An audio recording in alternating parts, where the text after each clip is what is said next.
I wonder if I can drop any of this gear. No, Good. Shepard. It worked. Yes. Whatever he did, it worked. Alright, now. Oh, brother.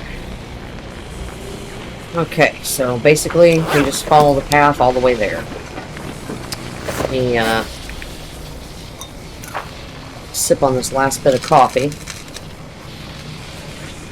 Alrighty, off we go.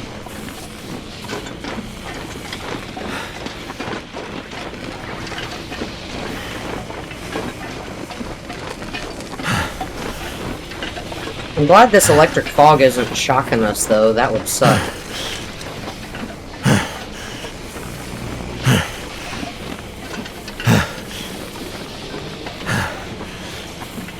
Yeah, we don't have much before nightfall. We only have an hour and 22 minutes to get there. The air tastes funny, like metal in my mouth. Well, breathe through your nose. Don't taste it. Oh, you're kidding. You're kidding. Oh, God. Okay. Oh, gosh. I don't like this. I don't like this. Oh, I don't like this. Did I mention I don't like this? Oh, shit. What? What are you OSing about? Just get across, get across, get across, get across. Oh, okay. That was scary.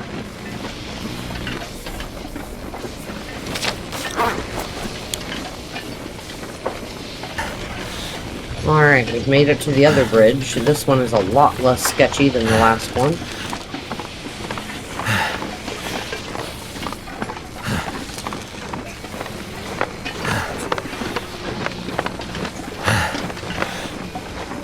Ravaged deer. I'm still going the right way, yeah. Let's keep going.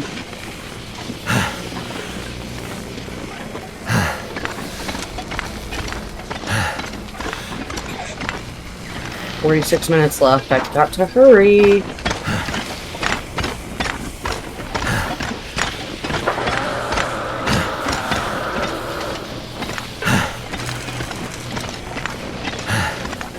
What the hell was that? I don't know. But I have a feeling we need this. It sounds like a cougar. Why does it sound like a cougar?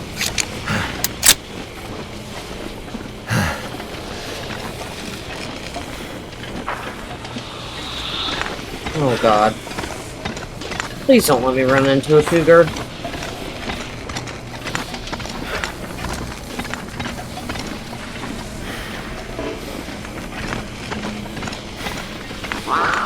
Oh, shit! Is that what I think it is? Yeah, it is what you think it is. Where is it? Where is it?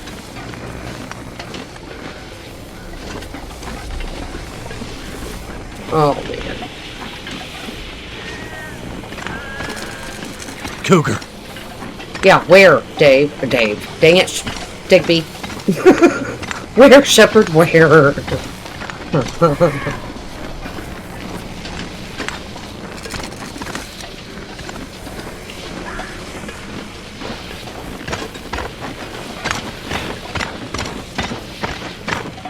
Sounds like it was back behind me, so we're going this way. As fast as we can.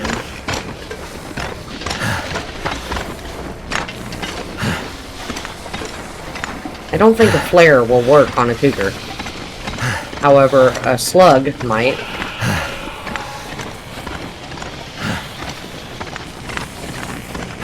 Come on. Gotta hurry. Now, gotta get back to Suzuki before it's too late. Yes. Something's gotta go. You can just be quiet. We gotta go back to the control room. And we made it with half energy still, thanks to all the coffee. Yay!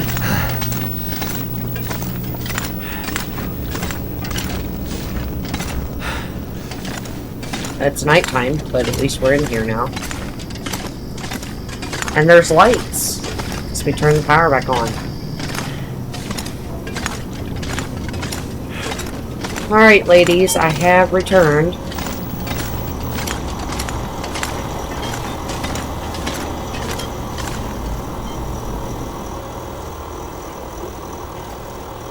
You did it, Mackenzie! Yes, good work, young man. It was no trouble. Now, do you have everything you need? I think so. I still have a job for you. Right. Please, accompany Jace up to... I can handle that alone, Dr. Atwood. He's already done enough. Accompany Jace to...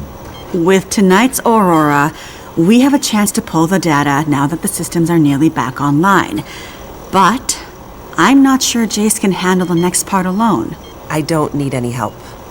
We need to get the data from the buffers back into the mainframe and then to the scope's relays for processing.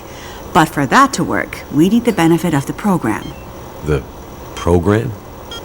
Just a little something I put together during my graduate thesis. It's a brilliant bit of coding, and without it, we'd be dead in the water. Okay. So, what can I do? The next parts are all about perfect timing, and we each have a part to play. I'm sure I can handle the telescope. Nonsense. This is too important to let pride get in the way.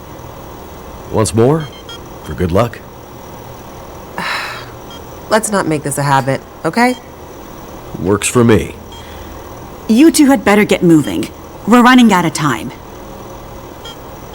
This pack is getting kind of heavy. You'll be fine, Shepard. Feels like the whole facility is slowly waking up. That Aurora is a real mystery. It's almost like magic, really.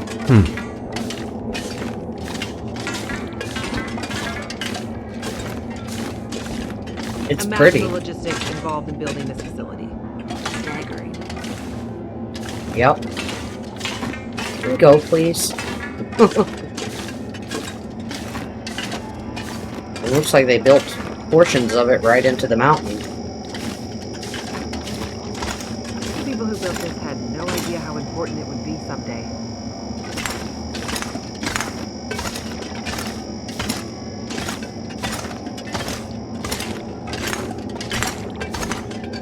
They could have at least refilled my energy.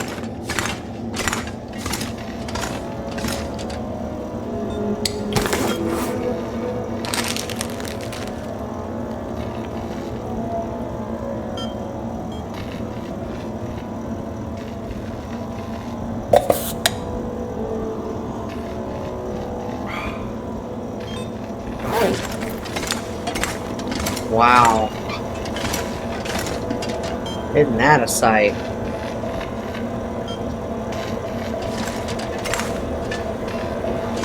Alright, Jace, you coming on?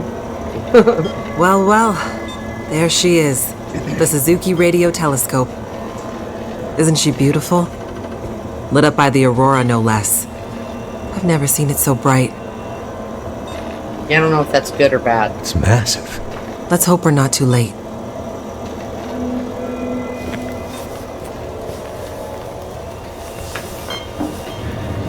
Okay, time to get this party started. There's a fair bit of interference. Keyboard is glitching a bit. You think? Can't be helped, we're way past long shots at this point. Loading the program. Now. Are you in place? I'm seeing some spikes on the sensors at the peak. Shouldn't be long now. What do you need me to do? Okay, this is the tricky part. I'm gonna have to run the program and update the code in real time to modulate for the aberrant magnetic field and... Jace! So I'll be busy focusing on that. Meanwhile, once the telescope grabs a signal, we'll need to follow the source. The new data will help flush the buffers, and the data in the buffers will get pushed to Dr. Atwood's workstation for processing. It's an archaic system, but best I could do with 30-year-old technology. I'm still not clear on what you need me to do. You're a pilot, right? Yep. Know how to adjust your heading to follow a radar beacon? Yeah, I have a pretty good idea. Same principle. Grab the big metal wheels at the base of each leg of the telescope sensor assembly. You'll see a bunch of numbers around the edge. When my program outputs specific bearings, I'll shout them to you. And then you have to find a way to match those bearings as quickly as you can. Great. Sounds easy enough. Not really. The timing has to be perfect. Got it. Like, exactly perfect. I hear you loud and clear. Did you say you got here after crashing your plane? Don't start. Get ready. I'm seeing some power spikes. Something big. It's happening. Okay. I guess I'm heading outside. Get ready, Mackenzie. To the big telescope then. Alrighty, adjust the telescope so Jace can download the data. Yeah. We'll get right on that.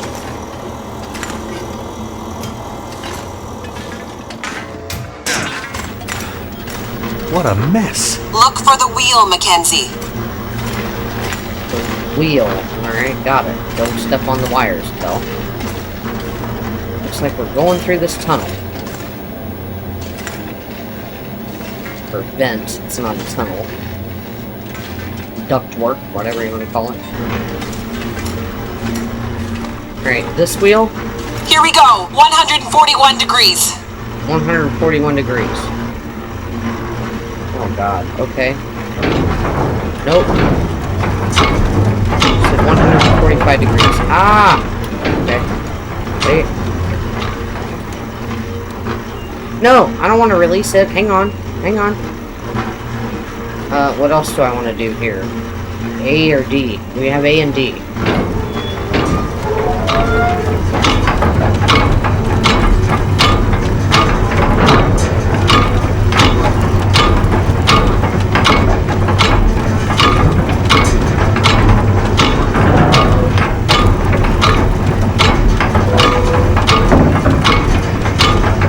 No, go back, go back, go back.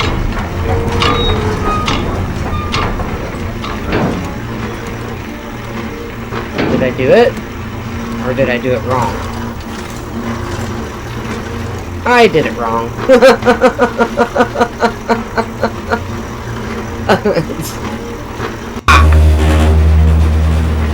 Okay, now what? I gotta go to a different wheel? Alright, don't get electrocuted.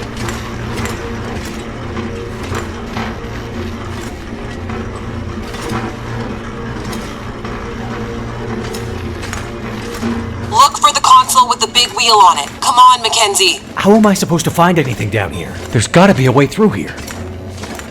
What's taking so long down there? Where's the damn wheel? We're trying to find it. Patience, patience. Dish is huge. That's it. We're getting close now. Keep going. Okay, 67 degrees.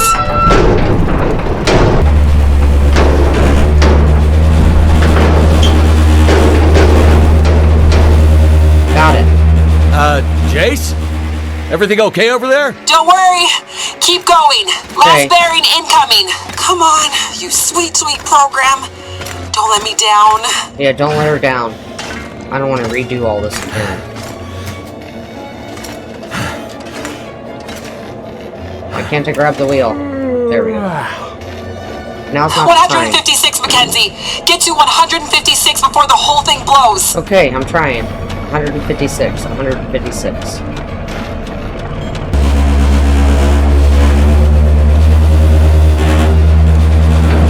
Now, Mackenzie.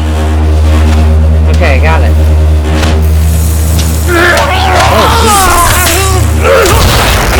Mackenzie! That hurt. You alright, Shepard?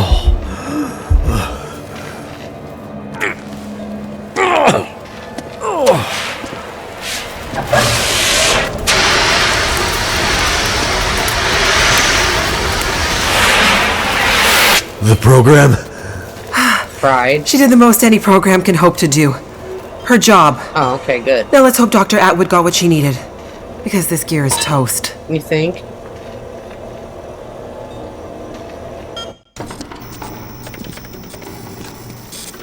It's coming now. All the data just flooding out of the buffers. It worked. It worked. Thank goodness. I'd hate to have to restart my PhD. You did brilliant work, my girl. Absolutely brilliant. We just need to keep the data flow, ensure it comes in a continuous flow, uninterrupted. How long before the data is ready for analysis? These are old systems, and it takes a while for them to crunch through the numbers. It'll be hours before we'll... Well, shit. What the hell just happened?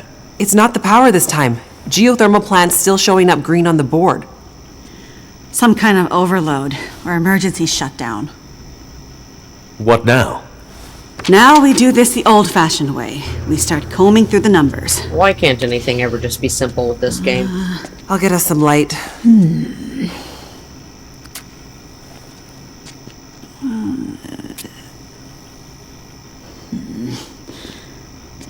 Do you see anything that would indicate the level of K-index we might expect to... Shush, girl. Let me read. Do you want me to grab a printout and Could it be a G10? What is a G10? Is there something I can do to... Aha! Here it is. Here it is. There it is. What do you see? It can't be. That silly old British bastard was right. He just never knew how right he was. About what? Elaborate. We want to know Why too. did it have to happen in our time? British bastard? Please explain. Yes, please. For you to fully understand would take more time than we have. I'd have to go back more than 150 years. Uh-huh. I like a good story. I think we deserve some answers. Yes, we do. All of us. Very well. In 1865, a British scientist and naval officer was tasked with supporting the research of a scientific team, seeking to create a kind of communication that could travel over the air. The Admiralty felt that dependence on the telegraph was holding them back. This Navy man was inspired by stories he'd heard about the Carrington event 6 years prior, at the time the largest geomagnetic event ever recorded. He had heard that the abundance of static electricity in the air had powered telegraph lines, even after the operators had unplugged them. Fires broke out due to this geomagnetically induced current. It got him thinking. This scientist's research led him all over the world, and he began to piece together a picture of the Earth's geomagnetic profile, and something about the operation of the sun and its effects on the Earth's magnetic field. Remember, this was 150 years ago, and well before they had the equipment to prove any of this. But a theory began to take shape in his mind that suggested the sun went through cycles of geomagnetic activity, waxing and waning, but sometimes spiking inexplicably in dramatic ways. The historical record held evidence of many of these events, but in pre-industrial times, the impacts were more subtle. Even in the mid-1800s, there wasn't enough power infrastructure to really feel the impact of these spikes, so it wasn't of grave concern. But the growing dependence on telegraphy suggested this shouldn't be ignored. And this scientist predicted that if the level of electrification continued to grow exponentially, as was predicted, this would create a serious vulnerability that could be exploited by their enemies at great cost to industry and society at large. He was given a secret commission from the Royal Geographical Society to prove his theories and to come up with a strategy that would ensure the British were in the strongest position to exploit any such geomagnetic disaster. After another decade of research, this scientist began to suspect that this geomagnetic current that existed all around them could impact many other things and more deeply. He began to study migration patterns of animals and gathered evidence of whale strandings, bird die-offs, and other unexplained mysteries relating to animals' innate abilities to navigate vast distances with great precision without the benefit of modern tools or equipment. Eventually, he knew he had to travel north to the Arctic to really test his theories. And in December of 1865, he took a ship and a crew of Navy scientists and mariners in a specially commissioned research vessel, a modified bomb mortar ship, fashioned after the Terror and Erebus from the ill-fated Franklin expedition. His ship was named the HMS In Tenebris, and he took it and a crew far above the Arctic Circle, along with an array of unique recording equipments he had crafted himself, with the hope of collecting data to support his theories. This scientist and Navy man was Captain Edmund Wintermute. The word in Mackenzie's secret message. It was a person's name. Wintermute's mission was to collect data near the Arctic Circle, and he and his crew were also tasked with the goal of resupplying a small Navy research outpost that had been set up as part of Wintermute's program the year before. Some of the crew on Wintermute's ship was designated as relief for the outpost crew, and Wintermute was meant to bring the replaced men home to their families. A few days away from the Arctic Circle and 2 days from their destination, Wintermute recorded increasingly active aurora and other geomagnetic activity around the ship, including St. Elmo's fire. But he also noticed something else. As evidenced by their journals, many of the crew were having trouble sleeping, with some experiencing full-blown insomnia that worsened as they traveled further north.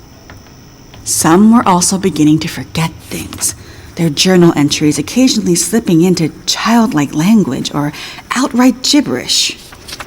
2 days out from their destination, the night watch rang the ship's bell to announce a man had gone overboard. The man, an experienced mariner, had been observed to simply walk off the deck of the ship.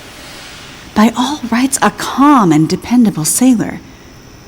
This event shook the crew's morale. Wintermute did his best to keep them focused, but he was still inexperienced as a ship's captain, always more the scientist than sailor or Navy man, and he could tell the men were increasingly becoming anxious, even distrustful.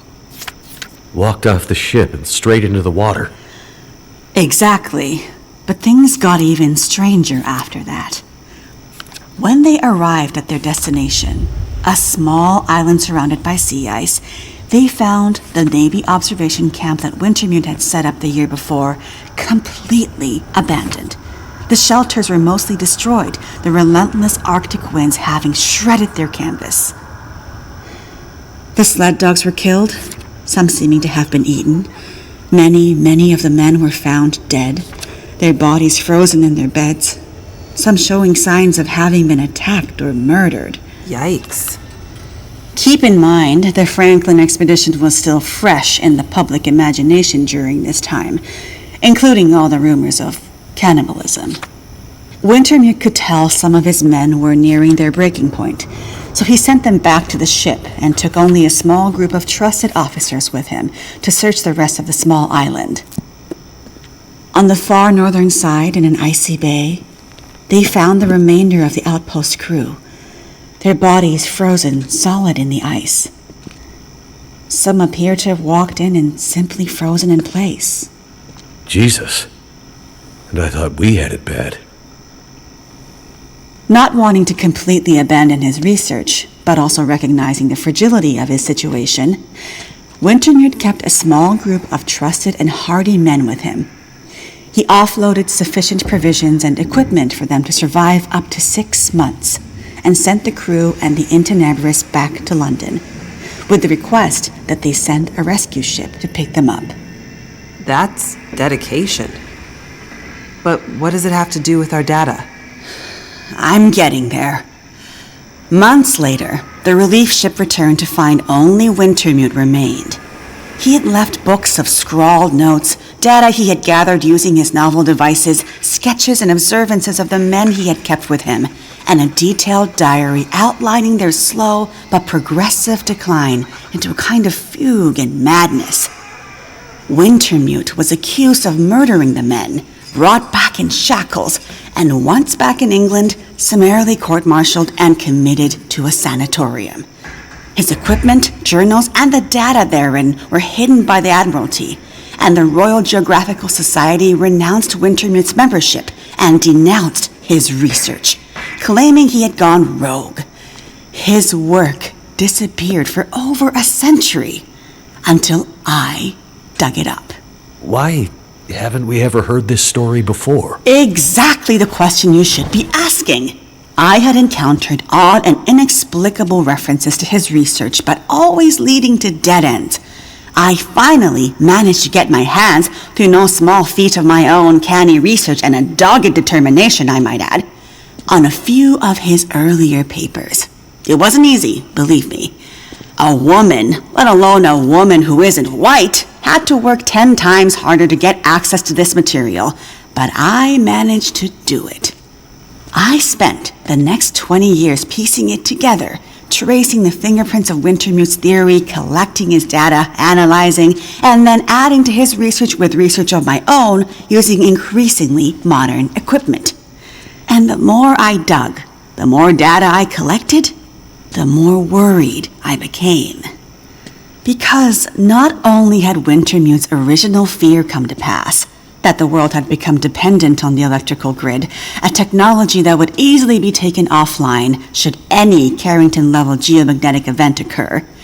But even worse, that the Carrington event of 1859 was like a tiny spark compared to the massive, overwhelming storm that might come in the future. I started to talk to others about this, but of course people thought I was crazy. They ignored me at first, then started to denounce me, and then ostracize me. Until I eventually found myself so far on the fringes of accepted science that I was entirely isolated, with nobody to trust, nobody who would believe me. I lost my job, my marriage failed, all my academic credentials were thrown into question. Ah, this explains something about your reputation, Dr. Atwood. Nobody would believe me. Except for John, who you met as Jeremiah, Mr. Mackenzie. He was a young corporal in the Canadian military when I first met him. Handsome, as I recall. It's a long story on top of an already long story, so I won't tell it all here. But the important thing was he was stationed at a radar observation post along the dew line, far north, and started to observe some strange things of his own. He followed the trail, which eventually led him to me. And when we got together, there were sparks, I tell you. To be believed by someone, it was like a drug. We worked to uncover more data, and he kept his eyes and ears open, using his military connections to gather more information carefully. And he moved up the ranks, but always stayed under the radar, putting his career aspirations aside to ensure he could stay close to the facilities we needed access to. But it was never going to last. At one point, he was caught accessing some classified data shared with our NATO allies, and they thought he was spying for the Russians, so they put him in military prison. And we lost touch. Years later, he actually found me here, at the radio telescope. He was a changed man. His fire was gone. They'd somehow broken him. He said he still believed, but he couldn't be part of this journey. And that's the last time I saw him. That was more than 20 years ago. I can't believe he's still alive. And on Great Bear, no less. You can't possibly believe that's some kind of coincidence. Jeremiah being here. What are you suggesting? Isn't it obvious? He loved stayed you. here for you, to be close to you, to keep watch. He's been here ever since, close by, in case you might need him. And as soon as he saw the aurora and what it could do, he knew. He saw the signs. When I met him, he was nearly killed by a bear, and when I left him, he was still not much more than half alive. Otherwise, I'm sure he would have come here himself. But he sent me to warn you. He made me promise. And he knew by then what that promise would mean. He sent you in his place. Yes. And it's a good thing he did, because now we have the final piece. Good. What is it? This is the answer we've been looking for all these years. Do we finally have it? I think we do, dear. I'm not following. All my research here, and Jace's since she joined me, has been to try to anticipate, to get ahead. Ahead of what? The next big Carrington-level event. The thing Wintermute spent his life also searching for. And others, lesser scientists, industrialists, crackpots, even here on Great Bear. The island's unique geologic strata and northern latitude created a perfect test bed for geomagnetic research. Even a few decades ago, a German industrialist named Rudiger. But that's not important. Dr. Atwood, do we know the terminus? We do, my dear. And when is it coming? Do we have time to prepare? No, dear. It's already too late. It's already started. What does that mean? It means we're in a new geomagnetic normal. What you've seen so far is really just the beginning. Things will get much worse from here on out. But how long will it last? Carrington was over in a few days, weeks at most. Yeah. Oh, this is much bigger than Carrington. Obviously. How long, Doctor? I hesitate to say. With the data I have, I can only offer a vague range. 40 to 400. Hours? Days? Years. Wintermute tried to warn us 150 years ago, but nobody listened. And now we're at the very beginning of a geomagnetic storm. A disaster of such proportion we've not seen its like in recorded history. The power grid is down.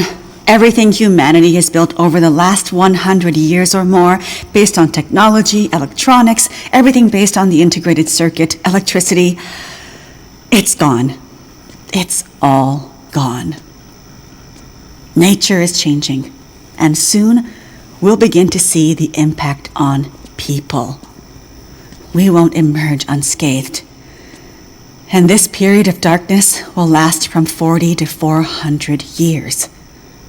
A new dark age. The long dark. Well, that And what sucks. humanity will exist on the other side of it,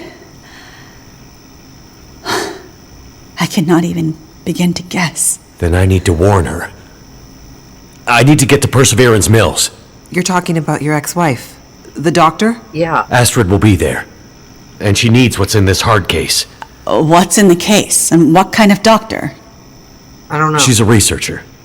Insomnia, memory loss, fugue states. I think she stole some experimental meds.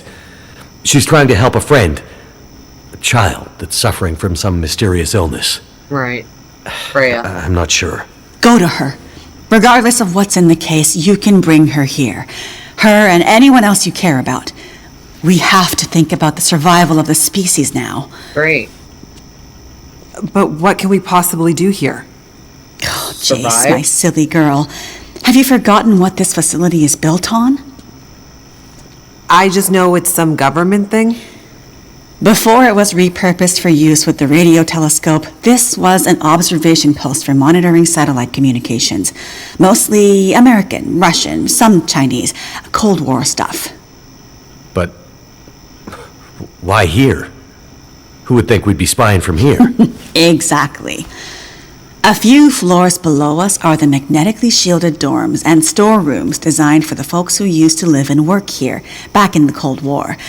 The whole place is basically a big bunker. Right.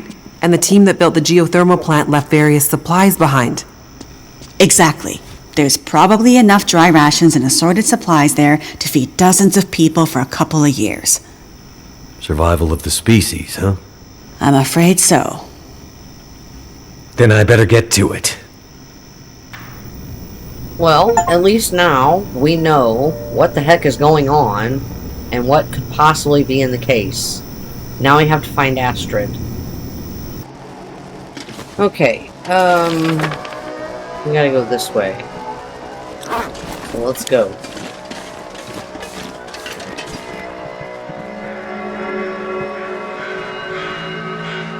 Just taking a moment to soak in the pretty colors of the aurora. Even if it's a bad thing, it still looks beautiful.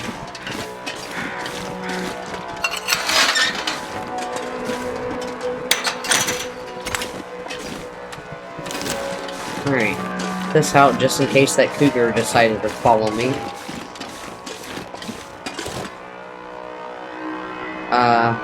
game.